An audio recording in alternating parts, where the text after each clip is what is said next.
Hello കൂട്ടുകാരെ, മലയാളി മോമിലേക്ക് നിങ്ങൾക്ക് വീണ്ടും സ്വാഗതം. നമ്മുടെ ചാനലിൽ ഞാൻ കുറേ നാളായിട്ടിപ്പോൾ 5 AM റുട്ടീൻ എന്ന് പറഞ്ഞിട്ട് കുറേ വീഡിയോസ് ചെയ്തിട്ടുണ്ട്. ആ ഒരു വീഡിയോ കാണുമ്പോൾ കുറേ പേര് ചോദിക്കാറുണ്ട് രാവിലെ നേരത്തെ എഴുന്നേക്കുള്ള ടിപ്സും കാര്യങ്ങളൊക്കെ പറയുമെന്ന്. അതിനുള്ള ടിപ്സൊക്കെ ഞാൻ ആ വീഡിയോസിൽ ഒരുപാട് ഷെയർ ചെയ്തിട്ടുണ്ട്. പക്ഷേ അതിൽ പറയാത്തൊരു കാര്യത്തെക്കുറിച്ചാണ് ഇന്നത്തെ വീഡിയോയുടെ ടോപ്പിക്. നിങ്ങൾക്ക് രാവിലെ ഇങ്ങനെ എഴുന്നേറ്റ് കഴിയുമ്പോൾ ഏകദേശം എഴുന്നേറ്റ് ഒരു മണിക്കൂറോളം ഭയങ്കര ദേഷ്യവും ഇറിറ്റേഷനൊക്കെ ഫീൽ ചെയ്യാറുണ്ട്. എനിക്കങ്ങനെ ഫീൽ ചെയ്യാറുണ്ടായിരുന്നു കേട്ടോ. എഴുന്നേറ്റ സമയത്ത് ഇതുപോലെ ഭയങ്കര ഒരു ദേഷ്യം. ആ സമയത്ത് ആരെൻ്റെ അടുത്തേക്ക് വന്നാലും എനിക്ക് പെട്ടെന്ന് ദേഷ്യം വരും. അപ്പോൾ എനിക്ക് പിന്നീട് ഭയങ്കര വിഷമമായിരിക്കും. കാരണം എന്ന് വെച്ചാൽ എന്തിനാ ദേഷ്യപ്പെടാൻ പോയി അനാവശ്യമായിട്ട്, അവർ വേറൊരു പ്രോബ്ലം ഉണ്ടാക്കിയിട്ടുണ്ടാവില്ല. പക്ഷേ രാവിലെ എഴുന്നേറ്റ് വരുമ്പോൾ എൻ്റെ ഈ ഇറിറ്റേഷൻ അതെങ്ങനെ മാറ്റിയെടുക്കാമെന്നിങ്ങനെ ഞാൻ കുറേ ആലോചിച്ച് കുറേ ടെക്നിക്സൊക്കെ ട്രൈ ചെയ്ത് ആ ഒരു പ്രോബ്ലം ഞാൻ കുറേയൊക്കെ മാറ്റിയെടുത്തു. അപ്പോൾ എങ്ങനെയാണ് ആ കാര്യങ്ങൾ മാറ്റിയതെന്നും അതോടൊപ്പം തന്നെ എന്തുകൊണ്ടാണ് നിങ്ങൾക്ക് ഇങ്ങനെ രാവിലെ എഴുന്നേൽക്കുമ്പോൾ ദേഷ്യം വരണതെന്നുള്ള കാരണങ്ങളുമാണ് ഇന്നത്തെ വീഡിയോയിൽ ഷെയർ ചെയ്യുന്നത്. ആദ്യം നമുക്ക് ഈ ദേഷ്യത്തിൻ്റെ പ്രധാന കാരണങ്ങൾ എന്താണെന്ന് നോക്കാം. ഇതിലേതെങ്കിലും ഒന്നും ആയിരിക്കും മിക്കവാറും നിങ്ങൾക്ക് ദേഷ്യം വരാനുള്ളതിൻ്റെ കാരണം. ഒന്നാമത് ശരിയായ ഉറക്കമില്ലായ്മ, പുവർ സ്ലീപ്പ്. നമുക്ക് ഏകദേശം ഒരു 7 മുതൽ 8 മണിക്കൂർ വരെ ഉറക്കം വേണം. മിനിമം ഒരു 7 വേണം. നിങ്ങളൊന്ന് ആലോചിച്ച് നോക്കൂ, നിങ്ങൾ ഏത് സമയത്താണ് കിടന്നുറങ്ങുന്നത്, എപ്പോഴാണ് എഴുന്നേൽക്കുന്നത്. കൊച്ചു കുട്ടികളൊക്കെ ഉണ്ടാവുമ്പോൾ അവർ നമ്മുടെ കൂടെ കിടന്നുറങ്ങുമ്പോഴൊക്കെ പലപ്പോഴും അവർ എഴുന്നേക്കും, അല്ലെങ്കിൽ അവർ നമ്മൾ ഉന്തിത്തള്ളിയൊക്കെ ആയിട്ട് നമ്മുടെ ഉറക്കമൊക്കെ ഭയങ്കരമായിട്ട് ഡിസ്റ്റർബ്ഡ് ആവും. അപ്പോൾ നമുക്ക് ശരിക്കും 7 മണിക്കൂർ ഉറങ്ങിയാൽ പോലും അത് ശരിക്കും ഉറങ്ങിയിട്ടുണ്ടാവില്ല. ഇല്ലയെന്നുണ്ടെങ്കിൽ നമ്മൾ ഫോണൊക്കെ നോക്കിയിരുന്ന് നമ്മുടെ ഉറക്കം ഒരുപാട് ലേറ്റ് ആവുന്നുണ്ടെങ്കിൽ, നമുക്ക് നല്ല ഉറക്കം കിട്ടുന്നില്ലെങ്കിൽ രാവിലെ ചിലപ്പോൾ നമ്മൾ എഴുന്നേക്കൂട്ട് 5 മണിക്കൊക്കെ, പക്ഷെ നമുക്ക് ഭയങ്കര ഇറിറ്റേഷൻ എന്തായാലും ഫീൽ ചെയ്യും. ഈ രണ്ടാമത്തെ ഒരു പ്രോബ്ലം എന്ന് വെച്ചാൽ നമ്മുടെ മനസ്സിൽ ഒരുപാട് ജോലികൾ ചെയ്ത് തീർക്കേണ്ട ഒരു ടെൻഷൻ നമ്മുടെ മനസ്സിലുണ്ടെങ്കിൽ നമ്മൾ വൈകുന്നേരം ഉറങ്ങുന്നുണ്ടെങ്കിൽ പോലും പ്രോപ്പറായിട്ട് നമ്മൾ ഉറങ്ങുന്നുണ്ടാവില്ല. ഈ ചിന്തകൾ മുഴുവൻ ഇങ്ങനെ തലയിൽ വെച്ചിട്ട് നമ്മൾ ഉറങ്ങുന്നത്. രാവിലെ എഴുന്നേൽക്കുമ്പോഴും ആ കാര്യങ്ങളെല്ലാം ചെയ്ത് തീർക്കേണ്ടതിനുള്ള ടെൻഷനാണ് നമുക്ക്. അപ്പോഴും നമ്മുടെ രാവിലത്തെ ആ ഒരു മൂഡ് മൊത്തത്തിൽ അങ്ങോട്ട് മാറും. മൂന്നാമതായിട്ട് നമ്മുടെ ബ്ലഡ് ഷുഗർ ലെവൽസ് ലോ ആയി കഴിയുമ്പോൾ, കുറഞ്ഞാണെങ്കിലും നമുക്ക് ഇറിറ്റേഷനും ദേഷ്യമൊക്കെ വരും കേട്ടോ. ഇപ്പോൾ രാവിലെ നമ്മൾ പണികളെല്ലാം തീർത്ത് മക്കളൊക്കെ പോയി കഴിഞ്ഞ് ഒരു ചായയൊക്കെ കുടിച്ച് കഴിയുമ്പോൾ നമുക്കൊരു ഉഷാറ് വരും. അതിൻ്റെ കാരണം എന്താണെന്ന് വെച്ചാൽ നമ്മൾ ഈ പണികളൊക്കെ തീർന്നിട്ട് എന്തെങ്കിലും കഴിക്കാമെന്ന് വിചാരിച്ച് പണികൾ ഇങ്ങനെ ചെയ്തുകൊണ്ടിരിക്കും. ആ നേരത്ത് ഭയങ്കര ദേഷ്യവും തിരക്കും ബഹളമൊക്കെ ആയിരിക്കും. അത് കഴിഞ്ഞിട്ടാണ് നമ്മൾ ചായയോ അല്ലെങ്കിൽ ഭക്ഷണമോ കഴിക്കുന്നത്. അത്രയും നേരം വരെ ആ ഒരു ഇറിറ്റേഷൻ നിൽക്കുന്നതിൻ്റെ ഒരു പ്രധാനപ്പെട്ട കാരണം ഈ ഷുഗർ ലെവൽ ലോ ആയതുകൊണ്ടാണ്. നാലാമതായിട്ട് ഹോർമോണൽ ചേഞ്ചസ്. സ്ത്രീകളിലാണ് പ്രത്യേകിച്ച് ഈ മാറ്റങ്ങൾ ഭയങ്കരമായിട്ട് കാണാറുള്ളത്. പ്രത്യേകിച്ച് പീരിയഡ് സമയങ്ങളിൽ തൈറോയിഡ് ലെവൽസിൽ മാറ്റം വരുമ്പോൾ, ഇതൊക്കെ വരുമ്പോൾ നമ്മുടെ രാവിലത്തെ മൂഡ് പെട്ടെന്ന് അങ്ങോട്ട് ഒരു ഇറിറ്റേഷനായിട്ട് മാറാറുണ്ട്. അഞ്ചാമതായിട്ട് നമ്മുടെ ബോഡി നമുക്ക് നൽകുന്ന സിഗ്നലാണ്. അതായത് സെൽഫ് കെയർ നിങ്ങൾ ചെയ്യുന്നില്ല, നിങ്ങൾക്ക് വേണ്ടി ഒരു സമയം നിങ്ങൾ മാറ്റി വെക്കുന്നില്ല എന്ന് നമ്മളെ ഓർമ്മപ്പെടുത്തുന്നതാണ്. പലപ്പോഴും വീട്ടിലെ പണികളും തിരക്കിൻ്റെ ഇടയിൽ നമ്മളെ തന്നെ നമ്മൾ മറന്ന് എല്ലാം ചെയ്തുകൊണ്ടിരിക്കുമ്പോൾ നമ്മുടെ മനസ്സിനും സങ്കടാവില്ലേ? അതിൻ്റെ ഒരു റിയാക്ഷനാണ് കാലത്ത് വരുന്ന ദേഷ്യം. ആറാമതായിട്ട് രാവിലെ എഴുന്നേൽക്കുമ്പോൾ തന്നെ നമ്മൾ ഫോണും ചെക്ക് ചെയ്തിട്ടാണ് എഴുന്നേൽക്കണമെന്നുണ്ടെങ്കിൽ ഫോണിൽ കാണുന്ന പല കാര്യങ്ങളും നമ്മുടെ ലൈഫായിട്ട് കമ്പയർ ചെയ്ത് നമുക്കൊരു ഇറിറ്റേഷൻ പെട്ടെന്ന് തന്നെ അങ്ങോട്ട് വരും. പിന്നെ നമ്മൾ ജോലികൾ ചെയ്യുമ്പോൾ നമുക്ക് ആ ഒരു കാര്യമായിരിക്കും ആലോചിച്ചുകൊണ്ടിരിക്കുക. നമ്മുടെ ജോലിയിലുള്ള ശ്രദ്ധയില്ല, നമുക്ക് ആ ഒരു ഇറിറ്റേഷന് കാര്യങ്ങൾ കൂടുതൽ വരും. അപ്പോൾ ഈ 6 കാരണങ്ങളിൽ ഏതാണ് നിങ്ങളുടെ രാവിലത്തെ ദേഷ്യത്തിൻ്റെ കാരണമെന്ന് നിങ്ങൾ കണ്ടുപിടിക്കണം. അതിനുശേഷം ഞാൻ ഈ പറയുന്ന മെത്തേഡ്സ് വെച്ചിട്ട് നിങ്ങൾക്കത് മാറ്റിയെടുക്കാനും പറ്റും. ഇനി നമുക്ക് ഈ കാര്യങ്ങൾക്കൊക്കെ ഒരു പ്രതിവിധി കണ്ടുപിടിക്കാം. നമ്മുടെ ദേഷ്യത്തിൻ്റെ കാരണം എന്താണെന്ന് മനസ്സിലായിട്ടുണ്ടാവുമല്ലോ. ആ ഒരു കാരണത്തിനനുസരിച്ചായിരിക്കണം നമ്മൾ ചെയ്യേണ്ട റെമഡി. ഒന്നാമതായിട്ട് നമുക്ക് 7 മണിക്കൂർ ഉറക്കം കിട്ടുന്നുണ്ടോ എന്ന് ഉറപ്പ് വരുത്തുക. കിട്ടുന്നില്ല എന്നുണ്ടെങ്കിൽ നിർബന്ധമായിട്ടും 7 മണിക്കൂർ ഉറക്കം കിട്ടുന്ന രീതിയിൽ വൈകുന്നേരത്തെ നമ്മുടെ ഉറങ്ങണ സമയവും രാവിലെ എഴുന്നേൽക്കുന്ന സമയം സെറ്റ് ചെയ്യുക. എല്ലാവരും രാവിലെ 5 മണിക്ക് എഴുന്നേൽക്കണം നിർബന്ധമൊന്നുമില്ല. നമുക്ക് ചെയ്യാനുള്ള ജോലികൾ അനുസരിച്ച് നമുക്ക് 5 മണിക്കോ 6 മണിക്കോ 7 മണിക്കോ ഒക്കെ എഴുന്നേൽക്കാം. പക്ഷേ വൈകുന്നേരം ഉറങ്ങുന്ന സമയം ആ ടൈം രാവിലത്തെ ടൈമുമായിട്ട് കറക്റ്റ് ചെയ്ത് നോക്കിയിട്ട് ഒരു 7 മണിക്കൂർ ഉറക്കം ഉറപ്പ് വരുത്തുക.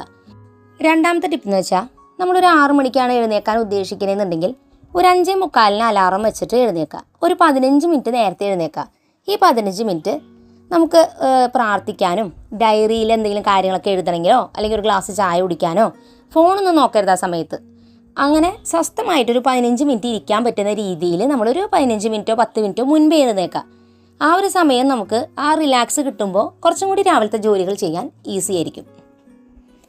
മൂന്നാമത്തെ ടിപ്പ്, നമ്മൾ എഴുന്നേറ്റ് കഴിഞ്ഞാൽ നമ്മുടെ കൈയും കാലൊക്കെ ഒന്ന് സ്ട്രെച്ച് ചെയ്ത് ബെഡും വരുന്നതുകൊണ്ട് തന്നെ അതൊക്കെ ചെയ്യുക. ഒന്ന് ദൈവത്തോട് നന്ദി പറയുക. വൈകുന്നേരം ഇത്രയും നന്നായി ഉറങ്ങി രാവിലെ എഴുന്നേറ്റു സ്വസ്ഥമായിട്ട് വേറെ ഒരു കാര്യം ആ നേരത്തെ ആലോചിക്കേണ്ട, സ്വസ്ഥമായിട്ട് പ്രാർത്ഥിച്ച് ഞാൻ ഇന്ന് ചെയ്യുന്ന കാര്യങ്ങൾ സമാധാനത്തോടു കൂടി ദേഷ്യപ്പെടാതെ സന്തോഷത്തോടു കൂടി ചെയ്യുമെന്ന് ഒരു പോസിറ്റീവ് മൈൻഡ് സെറ്റോടു കൂടി രാവിലെ എഴുന്നേൽക്കുക. 4ാമത്തെ ടിപ്പ്, നമ്മൾ രാവിലെ എഴുന്നേറ്റ് കഴിഞ്ഞാൽ കേർട്ടൻസൊക്കെ തുറന്ന് ജനാലയൊക്കെ ഒന്ന് തുറന്നിട്ട് ഫ്രഷ് എയറും നല്ല വെളിച്ചമൊക്കെ കണ്ടു കഴിയുമ്പോൾ തന്നെ നല്ലൊരു വൈബാണ്. അപ്പോൾ നമ്മുടെ ഉറക്കമൊക്കെ പെട്ടെന്ന് അങ്ങോട്ട് പോകും, നമ്മൾ പെട്ടെന്ന് ഉഷാറാവും, നമ്മുടെ ബ്രെയിനിന് മനസ്സിലാവും ഉറങ്ങുന്ന സമയമൊക്കെ കഴിഞ്ഞു, നമ്മൾ എനർജറ്റിക് ആവേണ്ട ടൈമായിന്ന്. ഇല്ലയെന്നുണ്ടെങ്കിൽ നമ്മൾ ഈ മടി പിടിച്ച്, പ്രത്യേകിച്ച് മഴക്കാലത്ത് നിങ്ങൾക്കറിയാം രാവിലെ അങ്ങനെ പെട്ടെന്ന് അങ്ങോട്ട് വെളിച്ചം വരില്ല, ഒരു മൂടി കെട്ടിയ ടൈപ്പാണ്. അതുകൊണ്ടാണ് നമുക്ക് മടി കൂടുതൽ വരുന്നത്. രാവിലെ നമുക്ക് ഉറക്കത്തിൽ നിന്ന് എഴുന്നേക്കാനായാലും പണികൾ ചെയ്യാനൊക്കെ ഒരു ഉഷാറില്ലാത്തത്. എന്നാലോ നല്ല വെയിലും കാര്യങ്ങളൊക്കെ ഉണ്ടാകുമ്പോൾ നമുക്ക് കുറച്ചും കൂടി എനർജി കിട്ടും. അതാണ് നാച്ചുറൽ ലൈറ്റിൻ്റെ പ്രത്യേകത. അപ്പം അതുകൊണ്ട് വെളിച്ചപ്പം അധികം ഇല്ലെങ്കിൽ പോലും ഒന്ന് ജനലൊക്കെ തുറന്ന് ഫ്രഷ് എയറൊക്കെ ഒന്ന് റൂമിലോട്ട് കൊണ്ടുവരാം. 5ാമതായിട്ട് രാവിലെ എഴുന്നേറ്റ് കഴിയുമ്പോൾ ഒരു ഗ്ലാസ് വെള്ളം കുടിക്കുക. ചായയും ഇതൊക്കെ കുടിക്കുന്നതിലും ഏറ്റവും നല്ലത് ഒരു ഗ്ലാസ് വെള്ളം കുടിക്കുന്നതാണ്. ഇനി വെള്ളം കുടിക്കുന്നതിന് പകരം വേറെ എന്തെങ്കിലും ലൈറ്റായിട്ടുള്ള ഡ്രിങ്കുകൾ ചിലർ കുടിക്കാറുണ്ട്. നേരിയ ചൂടുവെള്ളത്തിൽ ഇത്തിരി നാരങ്ങ പിഴിഞ്ഞൊക്കെ കുടിക്കുന്നവരുണ്ട്. അപ്പോൾ അങ്ങനെയൊക്കെ ആണെങ്കിൽ നിങ്ങൾക്ക് അങ്ങനത്തെ എന്തെങ്കിലും കുടിക്കണമെങ്കിൽ കുടിക്കാം, അല്ലെങ്കിൽ ഒരു ഗ്ലാസ് വെള്ളം കുടിച്ചാലും മതി. 6ാമത്തെ ടിപ്പ്, ഇതെനിക്ക് ഭയങ്കരമായിട്ട് ഇഷ്ടപ്പെട്ടൊരു ടിപ്പാണ് കേട്ടോ. ഞാൻ എപ്പോഴും രാവിലെ എഴുന്നേൽക്കുമ്പോൾ നല്ല പാട്ടുകൾ വെക്കും. അപ്പോൾ ആദ്യം കുറച്ച് നേരത്തേക്ക് ഞാൻ ഡിവോഷണൽ സോങ്സ് ആയിരിക്കും വെക്കുക. അത് കഴിഞ്ഞിട്ട് പിന്നെ ഞാൻ ഏതെങ്കിലുമൊക്കെ പാട്ടുകളുടെ മ്യൂസിക് ഉണ്ടല്ലോ, ഇൻസ്ട്രുമെൻറ്റ് മ്യൂസിക്, അപ്പോൾ അധികം ബഹളങ്ങളില്ലാതെ മ്യൂസിക് മാത്രമായിട്ട് അത് വെച്ച് പണികൾ ചെയ്യുമ്പോൾ എനിക്ക് ഭയങ്കര ഇഷ്ടമാണ്. കുറേ സൗണ്ടിൽ പാട്ട് വെക്കുമ്പോൾ നമുക്ക് വീട്ടിൽ മൊത്തത്തിൽ ഡിസ്റ്റർബൻസ് ആവും, മറ്റുള്ളവർക്ക് അത് ബുദ്ധിമുട്ടാവും.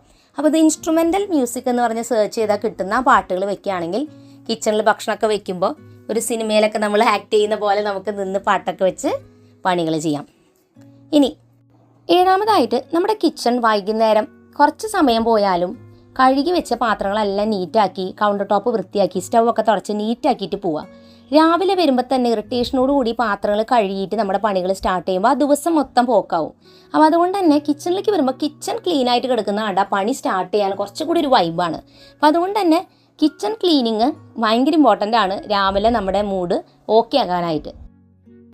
8ാമതായിട്ട് നമ്മൾ 3 ക്വസ്റ്റ്യൻ നമ്മളോട് തന്നെ ചോദിക്കണം കേട്ടോ കിടക്കുന്നതിന് മുൻപ്. ഈ 3 കാര്യങ്ങൾ ക്ലിയർ ആയിട്ട് ചെയ്തു വെച്ചിട്ടുണ്ടെങ്കിൽ രാവിലെ ഒരു പരിധി വരെ ടെൻഷൻ കുറയ്ക്കാം. രാവിലെ എന്താണ് ബ്രേക്ക്ഫാസ്റ്റിന് ഉണ്ടാക്കേണ്ടത്, ലഞ്ചിന് എന്താണ് നമ്മൾ ഉണ്ടാക്കേണ്ടത്, അത് ടിഫിൻ ബോക്സിൽ കൊണ്ടുപോകുന്നുണ്ടെങ്കിൽ അത്, കുട്ടികളുടെ യൂണിഫോം, അവരുടെ ഷൂവ് അല്ലെങ്കിൽ സോക്സൊക്കെ യൂസ് ചെയ്യുന്നെങ്കിൽ അത്, അവരുടെ ബാഗ്, ലഞ്ച് ബോക്സ്, ഇങ്ങനത്തെയൊക്കെ സെറ്റാണോ. ചെറിയ കുട്ടികളുടെയാണ് നമ്മൾ ഇത്രയും ശ്രദ്ധിക്കേണ്ടത്. അപ്പോൾ ഈ കാര്യങ്ങൾ 3 സെറ്റാണെങ്കിൽ രാവിലെ നമുക്ക് ടെൻഷൻ കുറയ്ക്കാം. നമ്മൾ ജോലിക്ക് പോകുന്നവരാണെങ്കിൽ നമ്മുടെ ജോലിക്ക് പോകുന്നതിൻ്റെ ബാഗും നമ്മൾ ഇടാൻ പോകുന്ന ഡ്രസ്സും സെറ്റാണോ എന്നും കൂടി ചെക്ക് ചെയ്യുക. ഇത്രയും കാര്യങ്ങൾ നമ്മൾ മനസ്സിൽ തലേദിവസം തന്നെ സെറ്റ് ചെയ്ത് വെച്ചാൽ രാവിലെ കുറച്ചും കൂടി ഈസി ആയിരിക്കും. ഇനി ലാസ്റ്റായിട്ട് എനിക്ക് പറയാനുള്ളത്, നിങ്ങൾക്ക് ഇത്തിരി ഇറിറ്റേഷൻ വന്നു അല്ലെങ്കിൽ ദേഷ്യം വന്നു എന്ന് വിചാരിച്ചിട്ട് ഒരിക്കലും നിങ്ങളൊരു മോശമായ ഒരു അമ്മയോ ഒന്നും ആവുന്നില്ല. നിങ്ങളുടെ മനസ്സിനും നിങ്ങളുടെ ശരീരത്തിനും കുറച്ച് കെയർ കൊടുക്കണമെന്ന് നമ്മുടെ ബോഡി നമ്മളോട് പറയുന്നതാണ്. നിങ്ങൾ നിങ്ങളുടെ വീട്ടിലുള്ളവർക്ക് വേണ്ടിയിട്ട് ഒരുപാട് കാര്യങ്ങൾ എഫേർട്ട് എടുത്ത് ചെയ്യുന്നുണ്ട്. പലപ്പോഴും നമ്മളെ തന്നെ നമ്മൾ മറന്നു പോകാറുണ്ട്. അപ്പോൾ അത് ഓർമ്മപ്പെടുത്താൻ വേണ്ടി നമ്മുടെ ബോഡി ഒന്ന് സിമ്പിൾസ് തരാണ്. ഒരു ദേഷ്യം ഇറിറ്റേഷനൊക്കെ വരുത്തുന്നതിൻ്റെ പ്രധാന കാരണം അതാണ്. അപ്പോൾ ഇങ്ങനെ നിങ്ങൾക്ക് ദേഷ്യം വരുന്നുണ്ടെങ്കിൽ തീർച്ചയായിട്ടും അതിൻ്റെ കാരണം കണ്ടുപിടിച്ച് ഇന്ന് തന്നെ അത് മാറ്റാനായിട്ട് നോക്കണം. ഏജ് കൂടുന്തോറും ഈ ഇറിറ്റേഷൻ ദേഷ്യമൊക്കെ കൂടി വരും. അപ്പോൾ അത് കൺട്രോളിൽ നിർത്തുകയാണെങ്കിൽ നമ്മുടെ ചുറ്റുമുള്ളവരും ഹാപ്പി ആയിട്ടിരിക്കും. നമുക്ക് ഇങ്ങനെ ബുദ്ധിമുട്ടുണ്ടെന്ന് മറ്റുള്ളവരോട് പറയുകയും വേണം. അപ്പോൾ അവരും അവരുടെ കുറച്ച് കാര്യങ്ങൾ ശ്രദ്ധിക്കാനായിട്ടും തുടങ്ങും. അപ്പോൾ ഈ ടിപ്സൊക്കെ ഫോളോ ചെയ്യുകയാണെങ്കിൽ തീർച്ചയായിട്ടും രാവിലെ എഴുന്നേൽക്കുമ്പോൾ നിങ്ങളുടെ ദേഷ്യം നിങ്ങൾക്ക് കൺട്രോൾ ചെയ്യാൻ പറ്റും. ഗ്രാജുവലി പതുക്കെ ചെയ്യാൻ പറ്റുള്ളൂ. പക്ഷേ സമയമെടുത്ത് ഈ കാര്യങ്ങൾ ചെയ്യുകയാണെങ്കിൽ തീർച്ചയായിട്ടും നിങ്ങൾ കുറേ കൂടി ഹാപ്പി ആയിട്ട് രാവിലെ എഴുന്നേൽക്കാൻ പറ്റും. അപ്പോൾ ഇന്നത്തെ വീഡിയോ നിങ്ങൾക്ക് എല്ലാവർക്കും ഹെൽപ്ഫുള്ളായി എന്ന് ഞാൻ വിചാരിക്കുന്നു. പുതിയൊരു നല്ല വീഡിയോ ആയിട്ട് വീണ്ടും നമ്മൾ വരുന്നതായിരിക്കും. അതുവരെയ്ക്ക് എൻ്റെ എല്ലാ കൂട്ടുകാർക്കും ബൈ ആൻഡ് ടേക്ക് കെയർ.